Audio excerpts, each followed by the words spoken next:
Jim Henderson, I'd like to introduce Jim. He is the treasurer for Voter Choice Massachusetts. He has been a longtime advocate of ranked choice voting. It's a topic that he focused on while a candidate for Secretary of State in 2010. He has a degree from Princeton, the University of Michigan, and Boston University. He now practices law in Stowe.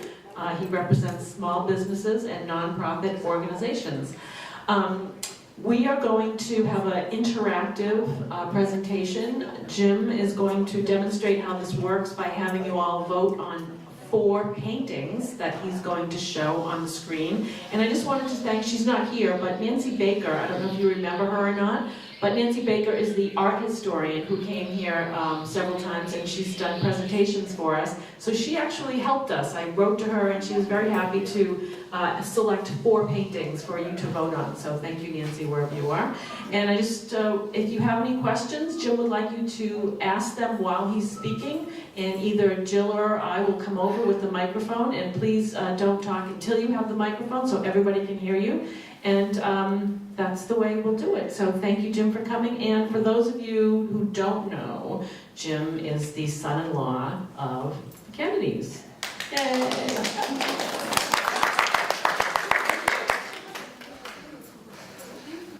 Good evening, good evening, please. It's not that late. Good afternoon, everyone.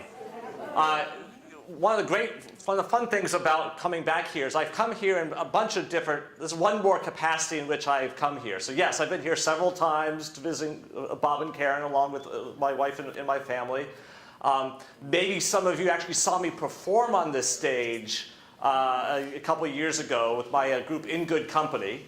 And so now I get to talk politics with you. So all these things I love in my life I've gotten to do here at Newbury Court. So I'm grateful for your hospitality to have me to come in today. So, but yes, the topic today is essentially a political one. As Jesse mentioned, I am the treasurer. I'm on the board of directors of Voter Choice Massachusetts. We are a nonpartisan, politically diverse organization focusing on electoral reforms in Massachusetts, but most particularly ranked choice voting. And we'll talk about what that is. Some of you, let me ask, have any of you actually heard of ranked choice voting before today? Good, that's very exciting to hear that. And for the rest of you who haven't, by the end of this presentation, you'll be able to raise your hands as well. So, I've had the opportunity, along with my colleagues, and I have my colleague Shauna Hamilton here with me today. We've had the opportunity to give presentations of this nature all over the state, because one of our goals as an organization is to really provide education about this, because anytime we want to sort of change how we do things, hopefully do things better in our Commonwealth and our country, it sometimes requires a little bit of education. And that's what I'm here to do. So as Jesse mentioned, if you have questions as I go through this presentation, raise your hand. I want to answer them. I want to make sure you understand what I'm talking about, so that you walk away this afternoon knowing more and feeling confident in what I've told you. So, let me start off with the problem we see in our current election system. So I'm going to begin with this. You might recognize these 3 guys. Now, just for those of you who don't remember, back in the year 2000, we had a very close presidential election. And in some ways, it came down to the decision in the state of Florida, where we had these 3 candidates, were the top 3 candidates in that race: George Bush, Al Gore, and Ralph Nader. Now, as you can see here in the presentation, when they counted the ballots, George Bush had a 0.01% lead over Al Gore. And what that actually was a 537 vote difference for the entire state of Florida, the big state. But particularly notably, Ralph Nader, who didn't come close to winning, still had almost 100,000 votes in that election. Certainly that's a bit larger than 537, I'm sure you all would agree. And so one of the questions that people posed was, what would have happened if Ralph Nader hadn't been in that race? Would those voters have done anything different? Would they have voted for somebody else? Who might have been, for instance, their second choice in that election? And we actually have a pretty good idea of how that would have turned out. So we understand that based on exit polls, that people who voted for Ralph Nader, 28% of the people who voted for Ralph Nader would not have had a second choice. They might not have come to the polls at all. Fair enough. He certainly had a fair amount of support that was really for him. Very interestingly, I find, 27% of the people who voted for Ralph Nader in that Florida election, their second choice would have been George Bush. Okay, perfectly fair. Might not have necessarily been my choice, but that's certainly not unreasonable. So if you take 27% of that 100,000 votes, you can see that's a 26,000 vote positive in George Bush's column. But if you then do the math, that means 45% of the people who voted for Ralph Nader would have chosen Al Gore as their second choice. So if you look at the numbers here, that's a 43,000 vote positive. Now, obviously, you can see there's a 17,000 vote difference there. That's a little bit larger than the 537 vote difference between Gore and Bush in that election. And so we look at that situation and say, all right, George Bush, under our current rules, won that election in Florida, but people often consider Ralph Nader to be a spoiler in that election. Ralph Nader was on the ballot? Yes, back in 2000. Yep, back in the year 2000. As an independent? As an independent candidate, yes. Okay. Actually, I think technically as a Green candidate, but yes, as definitely a third-party candidate. And so here's so this is an example. So this is where George Bush, as a Republican in that race, essentially won that election and ended up winning the entire national election, in some ways based on this outcome. Now, I'm going to quickly tell you, I don't have a slide for this, that it's not just Republicans who might benefit from this problem in our system. There was actually an election 2 years later in the state of South Dakota in the US Senate where there were three candidates, a Republican, a Democrat, and a Libertarian. 3 weeks before the election, the Libertarian said, I don't want to be in this race. I want the Republican to win. Made it very clear he wanted the Republican to win, but because under South Dakota rules, he stayed on the ballot. And he got enough votes that prevented the Republican from winning that race. So the Democrat got elected to the Senate in that race. So again, same sort of situation we saw there, but even more stark because the Libertarian made it clear that he wanted the Republican to win, and because the Libertarian was in the race, the Republican didn't win. So, sort of weird how that works, right? So that's one example, the spoiler example. We've heard that in a lot of circumstances. I'm going to go to another example here, and this was from the mayoral primary in the city of Boston back 5 years ago. Now, one of the really important things about that election, Tom Menino had decided he was going to retire, wasn't going to run for mayor again, and it was the first time that we'd had a contested election in the city of Boston when Boston had become a person of color majority city. And so it was and you had a bunch of really good candidates of color, both African American and Latino candidates in that race, and where they comprise really the majority of the people in the city of Boston. We thought that might have been a breakthrough opportunity for a person of color to actually go on to the general election and perhaps become mayor of Boston. It would have been a really big deal. So what happened in that preliminary election? It was the two white Irish guys who won that preliminary. And you can see here that if you look at the other candidates, the candidates of color, a bunch of them got some pretty significant vote totals in that election. But it is thought of that those candidates split the vote, that the communities of color had a bunch of different, pretty highly regarded candidates, and people liked different one of those. And we only have one vote under our current system.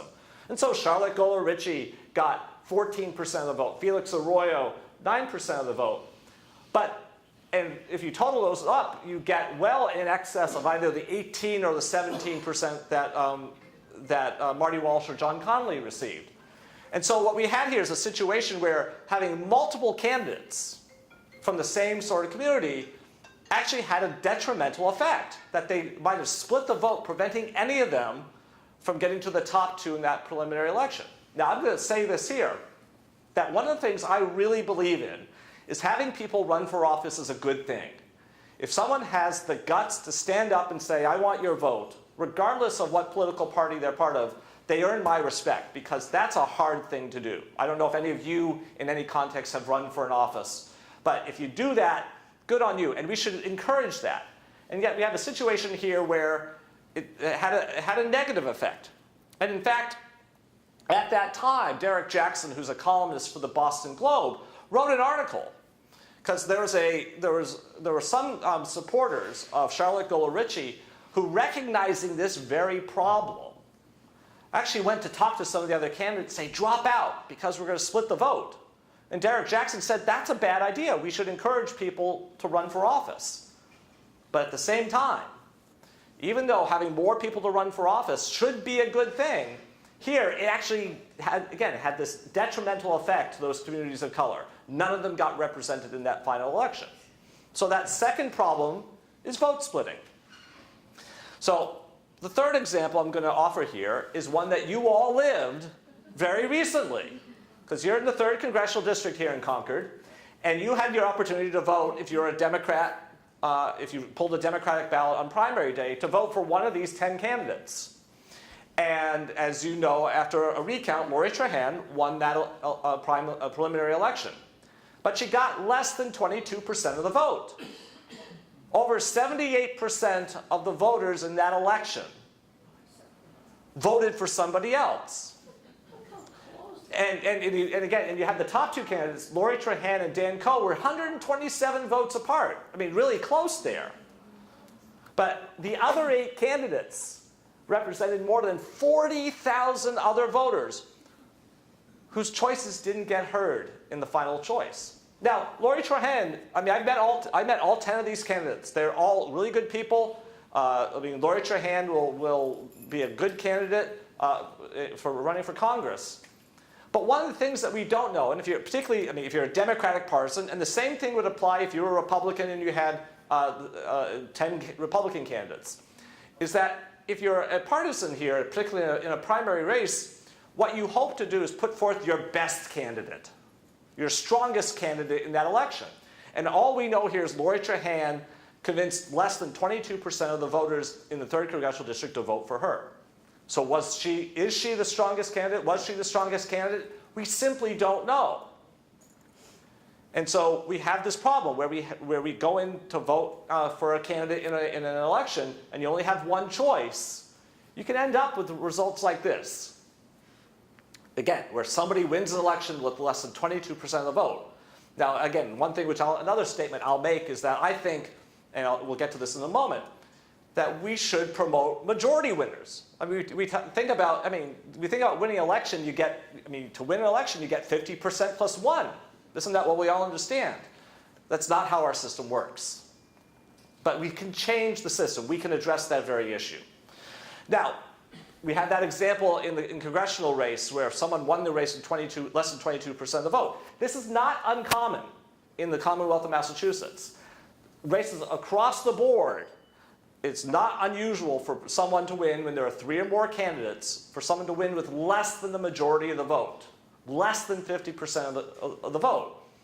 And again, I think that's a problem because where we have a concept of majority rules, that the majority voice of a community should select their representatives, whether that's for a representative in Congress, whether that's the governor, whether that's someone in the Massachusetts legislature, even down to district attorney and sheriff.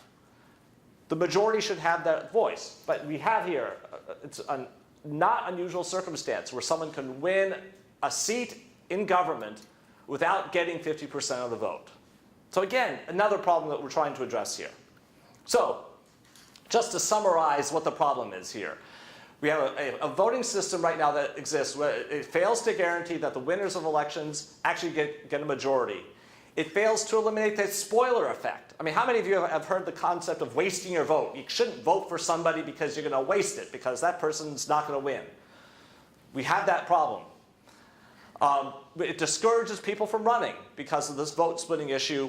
And as voters, if you're told you shouldn't vote for somebody, or people don't run for office, it limits the choices that we have when we actually go into the voting booth. And ultimately, it's our voice that needs to be heard when we go to election time. that we want to have our voices heard, and we want everyone's voice to be heard at that time. So that's the problem we're trying to solve here. So now, how do we solve it? So, we look at ranked choice voting as the solution to this problem. So, in a system of ranked choice voting, instead of going into a ballot booth to choose only one candidate, only one preference, you actually get to rank all the candidates in the order of your preference. So if you liked 5 of those candidates running for Congress, instead of having to just pick one, you could say, hey, I like this person first, but I like this person second, I like this person third. You actually get to do that. How might that look? Well, the state of Maine had its first statewide election using ranked choice voting this past June. And their ballot looked like this. This is what the Democratic primary election ballot looked like.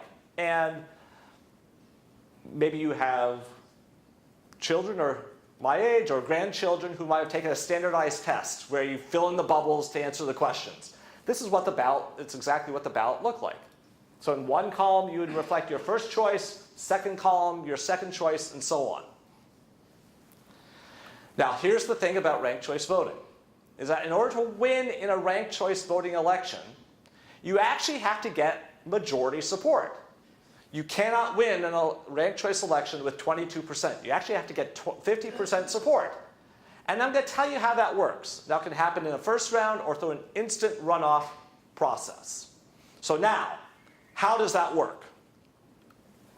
So, here's a scenario. We have 4 people running for an office. You got Connor, you got Gina, you got Ted, and you got Valerie.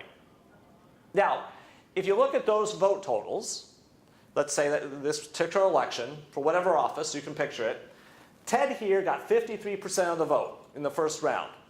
Is that a majority? Yes. So, because Ted in that election got a majority, Ted's the winner. Just like because he got the most votes in that election, that's how it works right now.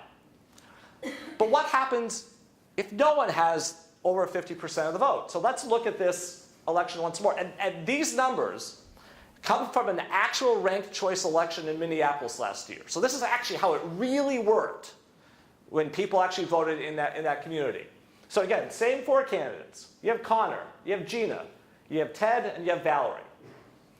Now, how ranked choice voting works is that if no one gets a majority, the first thing you do is you look at the person who came in last place and say, you're eliminated. You didn't get enough votes to pass on the process. Now what we do is we go into what I refer to as the instant runoff process. So instead of having to go back to the polls and vote again, you as a voter would have said, I've made my preferences. And I already said, if I like Valerie first, I may have said, but I like somebody else second. And so by eliminating Valerie, the next step is we actually allocate the votes for Valerie to the voters' second choice. So if you voted for Valerie, maybe you said, Connor's my second choice. Your vote would transfer to Connor. So what happened in this election for real? Well, in the second round of counting, Valerie, having been eliminated, her votes got reallocated amongst the other 3 candidates. Connor got a little bit, Gina got a pretty good amount, and Ted got some as well. So we look at these numbers once again, and we ask... Are they divided equally between the 3? No, it's based on the voters. So again, people who liked Valerie, some of them liked Connor, but more of them liked Gina and Ted. That's the voters' choice. It's not based on, it's not an equal distribution. So if everyone who liked Valerie really liked Ted, Ted might have gotten all of those votes.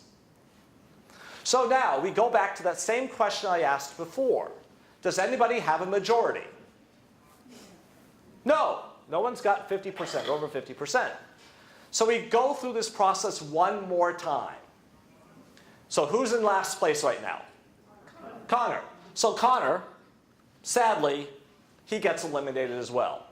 So now we're going to look at the ballots that are now in Connor's column and say, all right, who's the next choice on those ballots? And so, what happened in this election in Minneapolis last year? Well, as it turned out, people who liked Connor really liked Gina. She got way more of the votes from Connor than Ted did. Ted got some. But where people who liked Connor also liked Gina, she got most of the votes.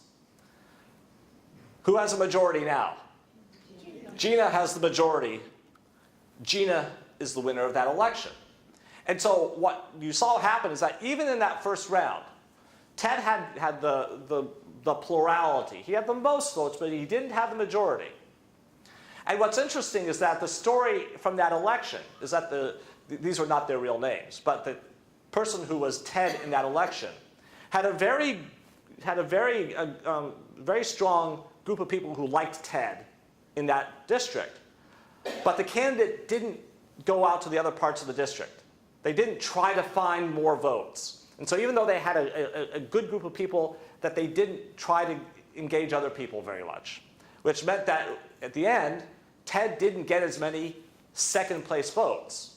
Whereas Connor and Gina were much more aligned in their campaigning, and which allowed Gina to get more of Connor's votes. So Gina, in that election, had in fact gotten majority support from the people in that district, which allowed her to win that race.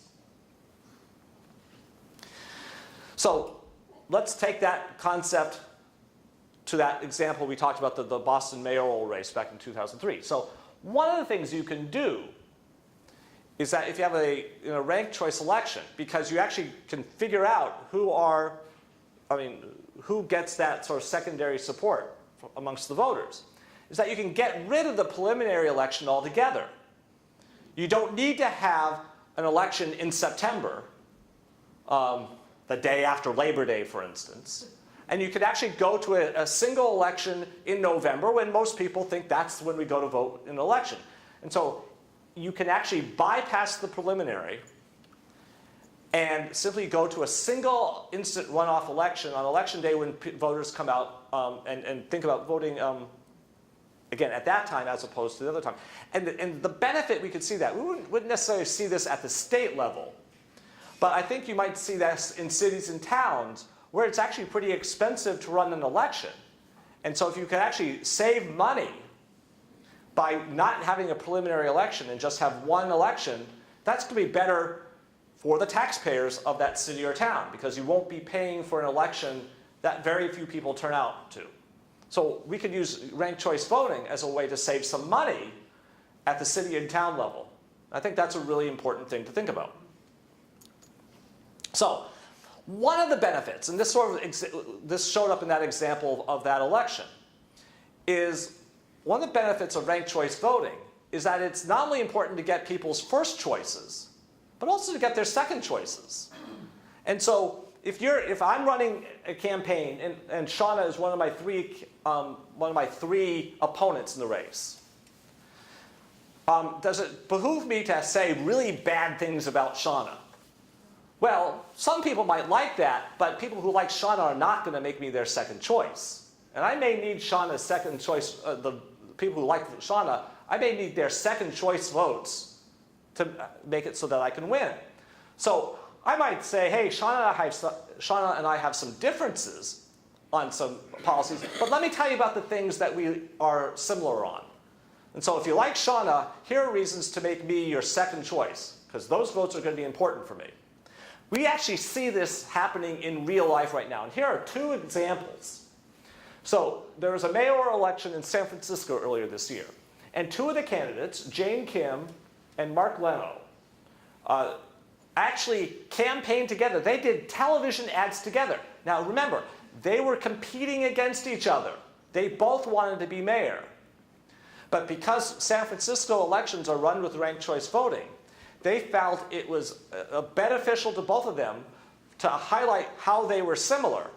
And so that Jane Kim could say, hey, I want to be your first choice. But if you like Mark first, that's fine. At least make me your second choice. And vice versa. It almost had a direct impact on the campaign. In a 4 or 5 candidate race, Jane Kim came in third. And when she got eliminated in that instant runoff process, most of her votes went to Mark Leno, and it almost allowed him to win. The race was really close in the end, and they actually had to count all the absentee ballots and the military ballots, and the winner was another candidate by the name of London Breed. But it really showed the power of those second choice votes. And again, at the end of the day, for the city of San Francisco, they were trying to make sure they figured out who the majority of the people supported there. So again, same thing happened in Maine, where you had, in that gubernatorial election that I showed the ballot for, you had two candidates, Mark Eves and Betsy Sweet. They were both running for governor. They were competitors, but they had also served in the Maine legislature together and were allies in the legislature. And so they would walk down the streets of Portland, Maine, shaking hands together, even though they were competing with each other, because they found it more beneficial to tell people what they stood for in common than try to knock each other down. And so what we're seeing here in the end, in ranked choice elections, is that people are campaigning more positively. I mean, we've all seen the mudslinging and the negative campaigning in our system right now, and I'm sure we're all big fans of that, right? Yeah, no, not really. So we see this campaign, this civility in the campaign. Now, I'm going to give one more example, and hopefully the sound will play. So last year there was a mayoral election in Minneapolis, where I think there were like 10 people, maybe more running. And after one of the debates, they felt so strongly about the fact that they were all running together and felt that the system worked better if they are positive. So again, I mean, it changes how people approach elections. I think in a positive way, in a really important way. And so these are, again, practical things we're seeing happening in our election system when you change from this first past the post single vote ballot to a ranked ballot system. In the mayoral election where there were the 10 candidates, Yeah. Had they had ranked balloting, what kind of difficulty would the machines have had in reading all those ballots? Because 10 is a lot of names for people to go through. Right. And so you'd have some fallout from that, I would imagine. Sure. People wouldn't do it. And B, it seems to me that that complicates the counting a great deal. Well, so let me answer those. There are two questions there. The first question is it more complicated for the voter? In such that if you have 10 candidates. Well, the first thing I can tell you about ranked choice voting is that you don't have to rank all 10. If you really like only one, vote for one. That's what you do today. No different. You can rank all 10 if you want, or if you know 3 of the candidates and you like them, rank 3. There's no obligation to go any further than you as a voter feel comfortable. So we don't look at that as a major complicating issue because it's just, I mean, whatever you want as a voter, that's what you want to do. How do you mark on your ballot? 1, 2, 3. Well, it might be, there are different places do it different ways. I showed you that bubble sheet earlier. That's how the state of Maine did it, where you'd fill in a bubble where in the first column it was your first choice. Someone that gets more votes for number 2 can beat 1. Well, not necessarily. So here's why that doesn't happen. In order not to get eliminated, remember I showed you in that example where Valerie got eliminated?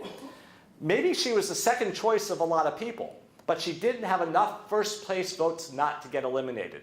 So you have to have a good basis of support first in order not to get eliminated. So that's a really good question. But you can't win by only getting second place votes, because if you get no first place votes, you get eliminated and you move on. So now the other question about the machines. Most of the machines in the Commonwealth of Massachusetts right now are capable of reading ranked choice ballots. And it's really just a function of programming the ballot machines to read the particular ballot. Those machines have to be programmed for every election anyway. And so the tabulation is going to be done by, again, the paper ballots will be read by the machine and they'll be tabulated. In the state of Maine, in their primary election, there was some critique about the fact it took about a week to count the ballots. But that wasn't actually the case. It took about a week to get all the ballots from every corner of the state of Maine to one place to count them. Once they started counting them, it took about 45 minutes. So it was the logistics about getting the ballots to one place as opposed to the counting of it. There are a couple more questions back there. I want to make sure I before we move on and answer those questions. Is ranked choice balloting, voting practiced in any other country? And if so, what problems do they run into? So I'm going to table that question for a little bit because I'm going to answer it in a little while. So I will get to that, but I don't want to step on the presentation here. So let me ask this question here quickly. How many of you have been politically active? How many of you may have gone canvassing for a candidate who said, hey, I want to work for them? A couple of you. Well, one of the things that we see in our current system is that if you go out to help campaign with a candidate, and let's say you're a fan of the purple candidate, but you walk up to a house that has a yellow sign in front. If you're a volunteer for that campaign, you've basically been told, ignore them. Walk away. You can see the purple person there has the frown on their face. And they walk away. But under ranked choice voting, as we talked about earlier, there's an incentive, even though the voter may support another candidate, to actually go and talk to them. So maybe find some common ground to convince them to make them the second choice. So in a ranked choice voting system, you're going to walk up to that person and you're going to say, hey, let me tell you about my candidate, because maybe you will like them. And again, a more positive way of campaigning, which again, I think is so exciting to see in our system. And we're seeing it in various places. So, ranked choice voting. Again, it's a real practical solution. We'll get to your question in a little bit. It eliminates the issue of the spoiler issue that we saw in that example from Florida, the vote splitting issue that we saw here in the 3rd Congressional District. It encourages more people to run because the voters don't have to choose between someone who, oh, that person has more money, I have to vote for them even though I don't like them as much. It curbs the issue of negative campaigning, which is, again, I think a real big bonus for us in our political system. And ultimately, and this is the really important thing, it gives you, the voters, more of a voice in the political system and certainly more choice when it comes down to election day. And I think that we as voters deserve that opportunity. And I think we can really transform the political process here in Massachusetts. Now, I have more of this presentation to do. But what I want to do right now, and Jesse alluded to this, I want to give you a chance to actually cast a ballot in a ranked choice voting election. We have 4 paintings. Now, I know I've been told you guys are art connoisseurs here at Newbury Court, that you're really opinionated. And we're gonna give you a chance. So now, here's the scenario. There's budget at Newbury Court for 1 painting. 1 painting only. But they want to pick the painting that most of the people like. So, I'm going to show you 4 paintings up here. The first painting is Hunters in the Snow. So that's one option on your ballot. A second ballot, Red Vineyards near Orals. For those of you who are more of a New England nature, we have this thing, Falls, Montreal River. It's a 1920 painting. And then the last of your choices on this election, and I'll show them all 4 in a second, we have the Ville d'Avray, a realism painting from 1865. So those are your 4 choices. I'm going to leave this up here for a moment. So you have Hunters, you got the Falls, you got Red Vineyards, and you got Ville here. So I want you to cast a ballot for your favorite painting. But if you like a bunch of different paintings, you could say, this is my first choice, and then another one's my second choice. And what we're going to do is we're going to take your ballots. Shauna's going to tabulate them while I finish up the presentation. And then we're going to actually show you which painting Newbury Court is actually going to pay for. So here are again, your 4 choices, and they're in the order. So on your ballot, you can mark your first choice, and that'll be in your first column. So if you like the Red Vineyards first, you mark the number 1 next to Red Vineyards. If you like another painting second, the Montreal Falls one, as your second choice, you mark the number 2 next to Montreal Falls. If you only like one of them, just mark the first one. But cast your ballot, and again, we're going to figure out which painting most of you like, and most meaning over 50%, because we want to make sure that the community as a whole likes the painting you choose. So I'll give you a moment or two to make your choice. So let's continue on here. So the biggest thing about ranked choice voting that's happened recently happened up in the state of Maine.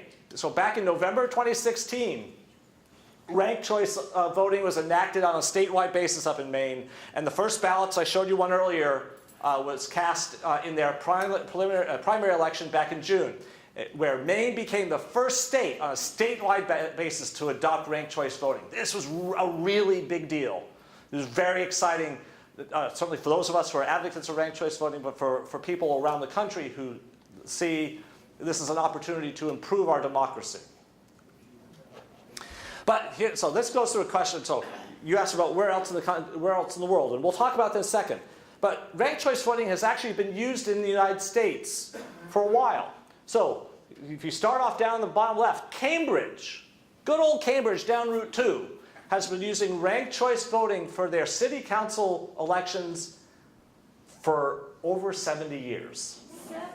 70. That really good question. Why isn't it everywhere? Well, that's what we're working on here.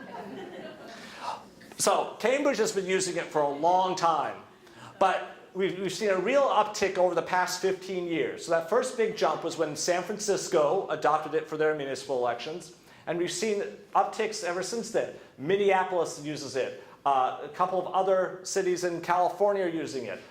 St. Paul. St. Paul's close to my heart.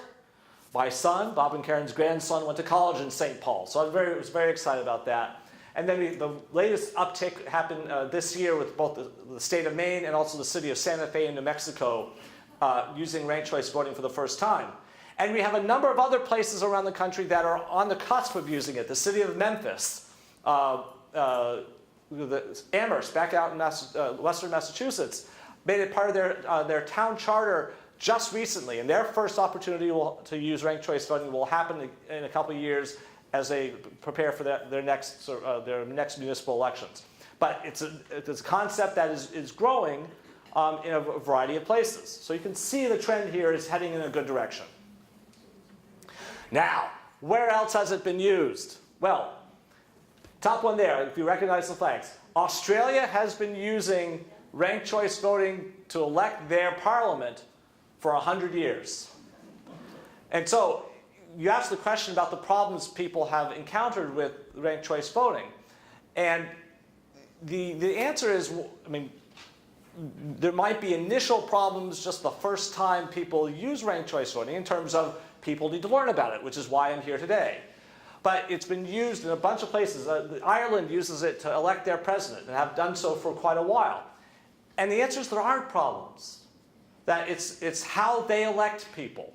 They understand the process, that if you're voting for the president in Ireland, you know you're going to be able to rank the candidates in the order of your preference. And they do that. I mean, one of the questions that comes up is that, do you see more errors when people vote?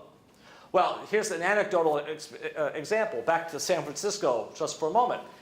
When they had their mayoral election back in June, the example I used with Mark Leno and Jane Kim, they also had a state primary. Now, the state primaries were run the same way we do now. They'll just pick one, as opposed to the ranked choice voting. And in the city of San Francisco, there were more errors on the quote-unquote regular ballots than there were on the ranked choice ballots. And so we do not see, both in that anecdotal evidence and also in academic studies, that the use of ranked choice voting creates any more problems. In fact, there's really no difference whatsoever from the regular voting system. So it's not a function of it being more complicated or such.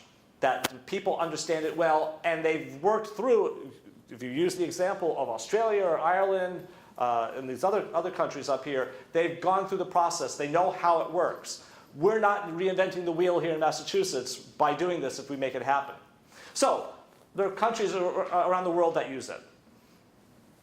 There are colleges around the country, but here are 7 colleges here in Massachusetts that use it as part of their student election process. So we have Clark and Harvard and MIT, Northeastern, Tufts, Wellesley College, and Williams College. So some pretty pretty notable colleges around the Commonwealth that use ranked choice voting.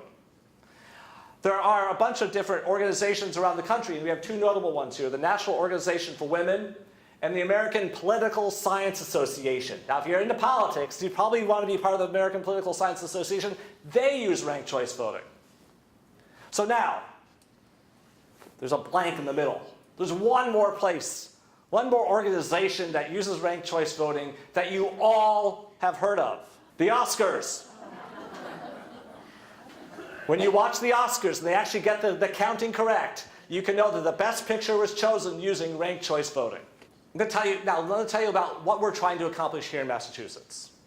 So, Voter Choice Massachusetts, we've grown from a small group of dedicated people who met back in December of 2016 into a pretty robust statewide organization. We've broken up the state into 9 different regions. We're sort of here in Metro West, maybe you consider being next to Greater Lowell. But we've got really good people working across the Commonwealth doing education events like this and reaching out to people to tell them about ranked choice voting, answer their questions, and hopefully provide a little bit of education. As an organization, we've had a pretty steady growth chart. Again, we were really nice and small back in 2016, but we've had a really good uptick in the number of people who are both our members, you can see the red line, and the number of people who are volunteering. We have almost 4,000 people around the Commonwealth working as volunteers as part of Voter Choice Massachusetts. Now, not all of them are speaking like me. Some of them are just getting people signed up at local fairs or parades or what have you. But it's a really dedicated group of people, and a good number of them, who see this as a real good opportunity to change politics for the better here in Massachusetts. And not only is there our volunteers, we have organizations of all stripes here that support ranked choice voting. The Democratic Party, a little over a year ago, actually made it part of their party platform that it is the policy of the Democratic Party in Massachusetts to support ranked choice voting. But it's also the policy of the Green Rainbow Party, the Libertarian Party, a bunch of other organizations. The Unitarian Universalist Mass Action Network supports ranked choice voting. But we also have a bunch of interesting people who have either currently served or have served in Massachusetts government. We have a couple of really notable members of Congress, Jim McGovern and Seth Moulton, who have both explicitly endorsed ranked choice voting. The best one from our perspective and the most surprising one was Bill Galvin, the Secretary of the State. At an event we held in Worcester back in June, came out in favor of ranked choice voting, and he has subsequently echoed that support. And so where we have somebody who's served in that office for so long, I even ran against him, I admit it.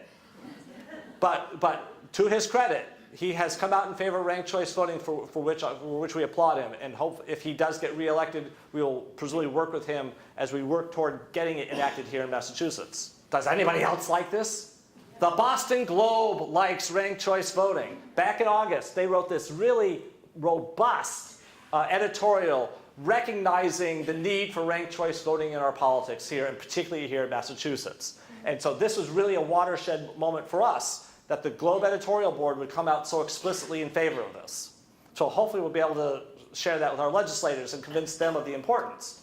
In fact, not only did they do that, but in light of the 3rd congressional race, they echoed their support a month later, right after the primary election, where they said we need to have ranked choice voting to sort of solve the possibility that someone might win an election with under 22% of the vote.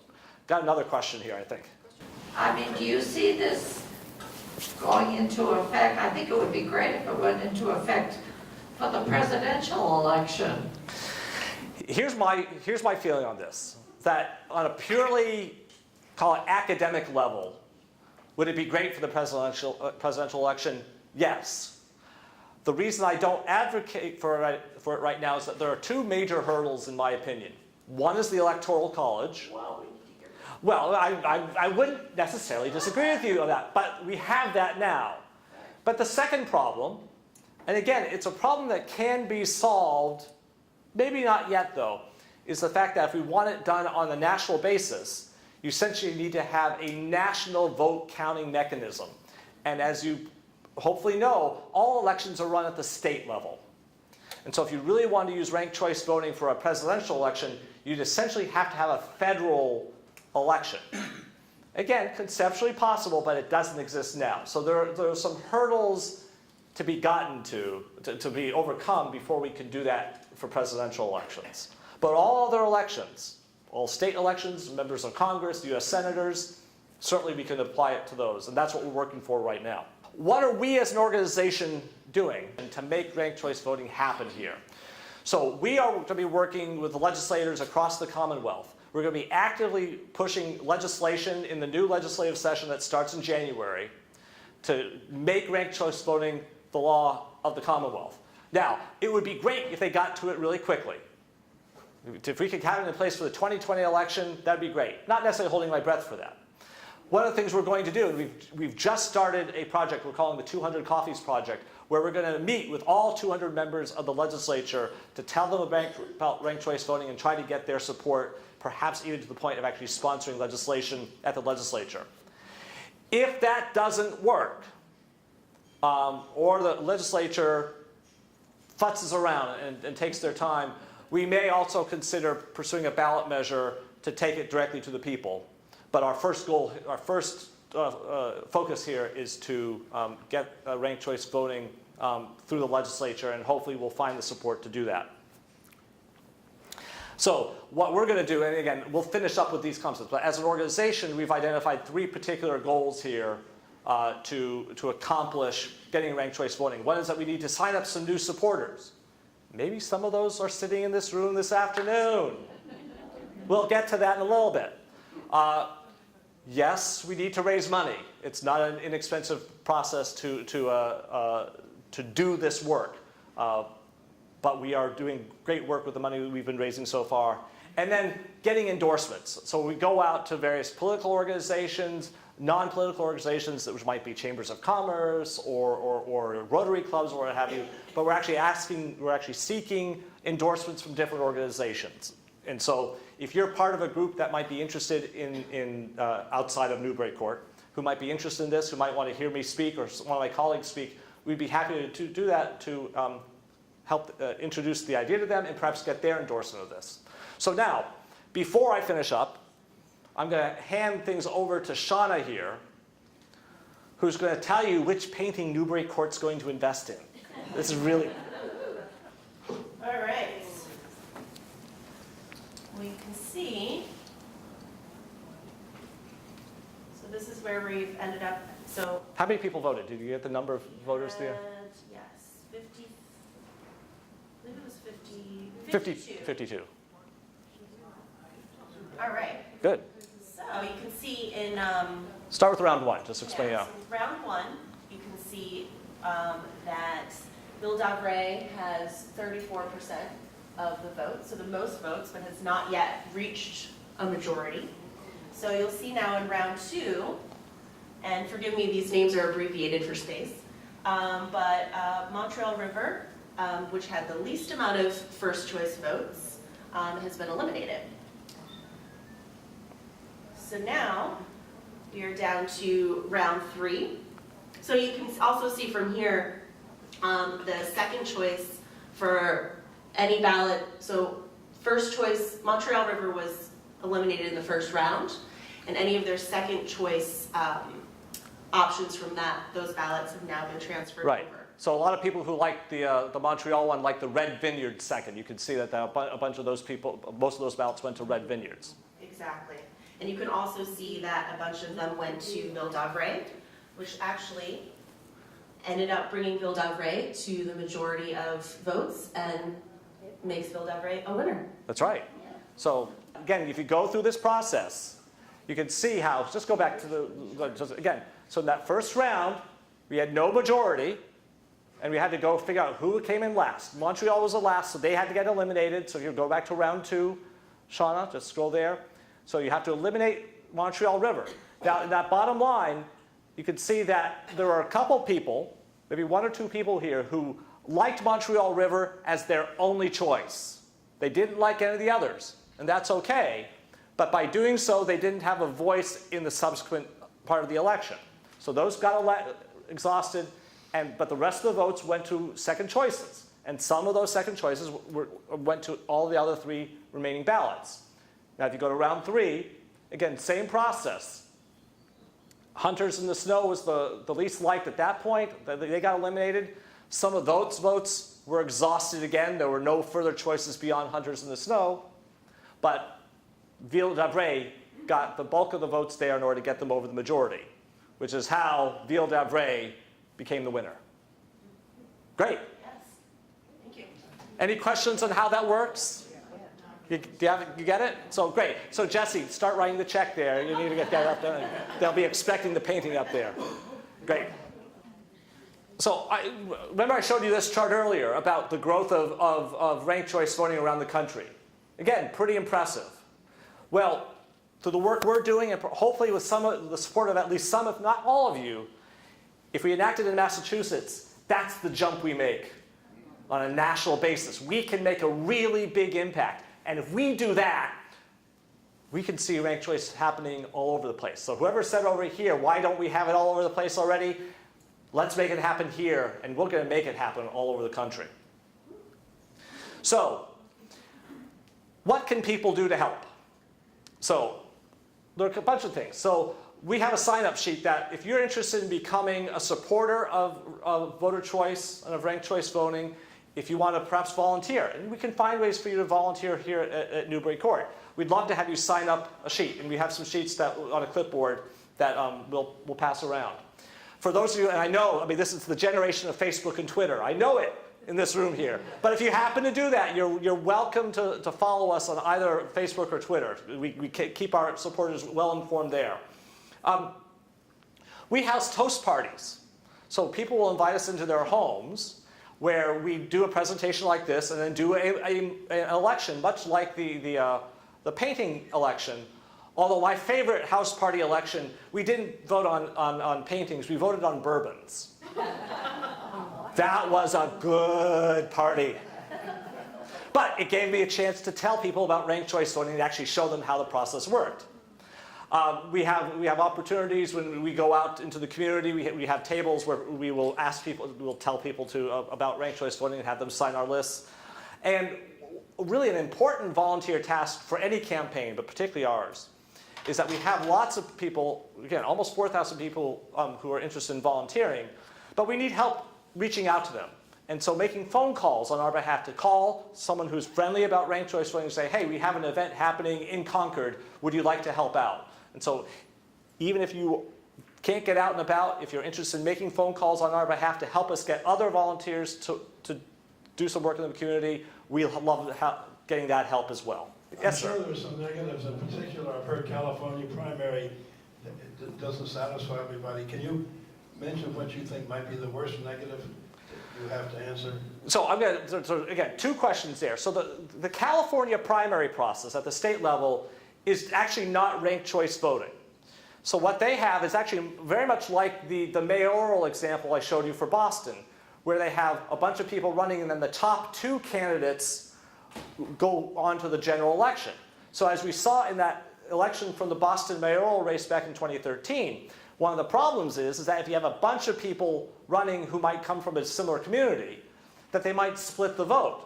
So the ranked choice voting would actually solve the problem we see in the California primary, because you'd get rid of that vote splitting issue. And I'll give two examples, because there may be people from different parties here. So one of the problems they saw in California they were concerned about was that there was such fervor this year that lots of people wanted to run as Democratic candidates. But they were concerned that the Democratic voters would split the vote so that even though a district might be principally a Democratic area, that there might be Republicans going to the general election because there were too many Democrats running to split the vote. But this actually happened sort of in reverse in Georgia earlier this year, where it was a state race for their House of Representatives, where there was a race where a whole bunch of Republicans in a Republican district ran for state representative, and only two Democrats. The Republicans split the vote, and the two Democrats actually won that primary, the preliminary election. Now, if you ignore the partisan aspect of it, in a district that was predominantly Republican, is it right that two Democrats go to the general election? And I would say no, because they won't necessarily represent the majority of people. So that's the problem we see, the current problem in California. So now, other problems. The thing about what we found in Maine, when they went through their process of getting that enacted through a ballot measure back in 2016, is that the biggest challenge was just getting people to know about it. I mean, people will say, it's too complicated, but you cast a ballot today. And is there anything more terribly complicated about picking your first choice, second choice, third choice? I mean, the analogy I like making is that if you like ice cream, maybe you go down the street here to Reasons to be Cheerful. Another plug, my daughter worked there for a while. And you want to go in, and you really want ice cream, and you say, all right, I want mint chip. And they tell you, we ran out of mint chip. The likelihood of you leaving without an ice cream cone is really low, because you want ice cream, so you'll have a second choice. So the concept of ranked choice voting being complicated, which is probably the most echoed critique, just doesn't pan out. Again, we've seen it in election after election using ranked choice voting, that people understand it. Again, San Francisco is a really good example. They've done some real studies, and they've seen people understand the ballots better, they understand the candidates better, and feel very comfortable voting in that process. The issue of the ballot machines came up.